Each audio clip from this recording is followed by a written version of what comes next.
Now that we know that it was not, in fact, a pandemic of the unvaccinated, now that we know that Ukraine is not actually winning the war against Russia, it could be time to revisit some of the other slogans we've been assured are true and ordered to repeat. Are they, in fact, true?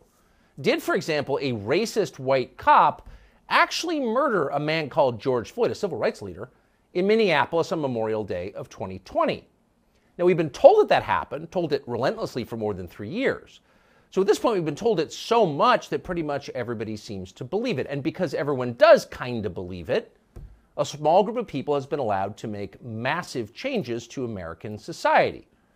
They include, but are not limited to, decriminalizing stealing, defunding the police, adding a new federal holiday to the calendar called Juneteenth, the ceasing of hiring all white men in corporate America, and of course, significantly, they also sent a cop called Derek Chauvin to prison for more than 40 years. He would be the racist white devil who murdered George Floyd. But the question is, did he actually murder George Floyd? And the answer is, well, no, he didn't murder George Floyd. And we're not guessing about that. We know it conclusively, thanks to a new court case now underway in Hennepin County, Minnesota. The case was brought by a prosecutor there called Amy Sweezy. She's suing her boss. So the case is not actually about George Floyd or Derek Chauvin, but it tells you an awful lot about both of them.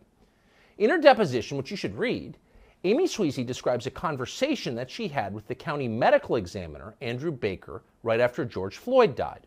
Quote, "I called Dr. Baker early that morning to tell him about the case and to ask him if he would perform the autopsy on Mr. Floyd." Sweezy recalls all this under oath in the deposition. Quote, "He called me later in the day on that Tuesday, and he told me that there were no medical findings that showed any injury to the vital structures of Mr. Floyd's neck. There were no medical indications of asphyxia or strangulation." Oh. In other words, George Floyd, according to the official autopsy, was not murdered. He died instead of what we used to call natural causes, which in his case would include decades of drug use, as well as the fatal concentration of fentanyl that was in his system on his final day. So this was not a killing.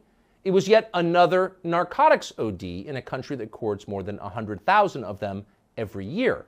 The medical examiner clearly understood that and in fact articulated it. And Sweezy explains. "He said to me," she recalls in the deposition, "Amy, what happens when the actual evidence doesn't match up with the public narrative that everyone's already decided on?" And then he said, quote, "This is the kind of case that ends careers." In other words, everyone lied about it from the very beginning. The people who knew the truth hid the truth and allowed the revolution to proceed. Now they've been exposed. Now we know the truth. What happens next? Well, they're going to ignore it. The Biden administration just issued a long purple statement celebrating George Floyd's birthday. He's a martyr, despite the fact we know that he was not murdered. And by the way, Derek Chauvin is still languishing in jail for the rest of his life. So how do we respond to this? How do we respond to the truth once we have it? Well, Vince Everett Ellison seemed like a good man to ask. He's the author of Crime, Inc. He joins us now. Vince, thanks so much for coming on. So as with so many other stories, the origin thanks for having me, Tucker. Of COVID, it's a blessing to have you. We now know what actually happened, but the question then is, what do you do with that knowledge? We know that the U.S. government, Tony Fauci, worked with the Chinese to create the virus that overturned the American economy, but what do we do with that knowledge? What do we do with the knowledge that George Floyd was not actually strangled to death by a cop? We have to acknowledge the people that gave it to us and why. See, George Floyd is the Democratic Party's prototypical black man. These are the black men they are trying to create. So George Floyd has to be elevated. He has to be celebrated. He's perfect to them. He was poor. He was uneducated. He was a drug addict. He didn't have a job. He was down there begging and crying and asking the white people to not kill him. To a Democrat, to a white Democrat, this is the perfect black man. So he has to be elevated. Look, not a few days ago, Kamala Harris and Joe Biden celebrated hip-hop music. They had a celebration of hip-hop. Hip-hop culture is America's culture. It is a genre. It is music and melody and rhyme. And hip-hop is also an ethos. A music genre that calls the black man the N-word, calls women the W word and the B word, talks about misogyny, shooting police, smoking dope, selling dope, fighting, killing, acting a fool. They celebrated this genre. Why? Because this is how they see black America. They see us the same way they see George Floyd. And they have to make more of us because everywhere they rule, you know, John F. Kennedy stood in front of the Berlin Wall in the 60s and said, if you think that communism is great, let them come to Berlin. Well, if you think that the Democratic Party is great, let them come to Detroit. Let them come to Chicago. Let them come to St. Louis. Let them come to LA, Portland, Seattle, Memphis. Anywhere where they rule, you'll see George Floyd's all over the place. And they're proud of them. In Baltimore, Maryland, they spend $21,000 per child for every child up there inside the school district. Not one school is proficient in math, science, or reading. But they keep it going every year. Why? Because they're producing George Floyd. But and George Floyd's vote for the Democrat Party. But why would, so when most of us, you, me, I think all normal people look at George Floyd's life, you think this is a disaster. This guy never added anything. He took a lot in prison at least 8 times. I mean, his life was a tragedy at best. Why would you want more people like that? Because he votes for the Democrat Party. And then he teaches his children to vote for the Democrat Party.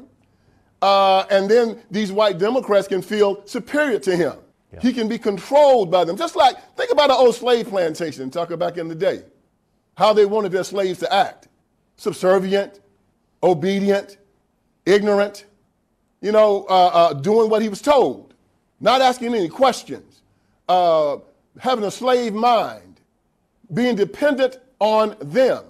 This is how they want black men to be in America. This is how they want the whole black community to be. This is why it started in the civil rights movement. When Martin Luther King Jr. in his I Have a Dream speech said, 100 years after the Emancipation Proclamation, the Negro is still not free. He said 5 times in that speech that we were not free. It turned the Declaration of Independence on its head. Because in our Declaration of Independence, it said that our freedom was an unalienable right given us by God. John Locke, in his second treatise of government, said that an unalienable right is a right given from God. It is irrevocable, non-transferable, and unsellable. The government cannot touch it. It supersedes law. It supersedes the Constitution. However, King said that we was coming to government and to the white man for our right to be free.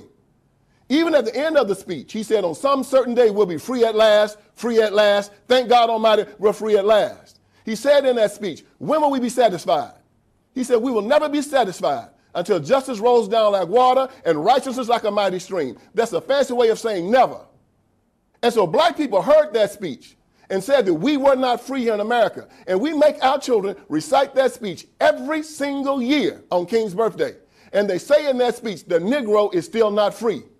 George Floyd was a slave in his mind. And the civil rights movement caused him to be a slave in his mind. And today they're still marching, 60 years later, telling black people, you're not free. Beg for reparations. Beg for affirmative action. Kill your children in the womb. Cut off your child. You castrate your children. Let drag queens come into school and shake their behinds in your children's faces. Run God out of the public square. And then they end up like George Floyd. But the one thing they do consistently is they vote for the Democrat Party, and the places where George Floyd's live, they stay in absolute power.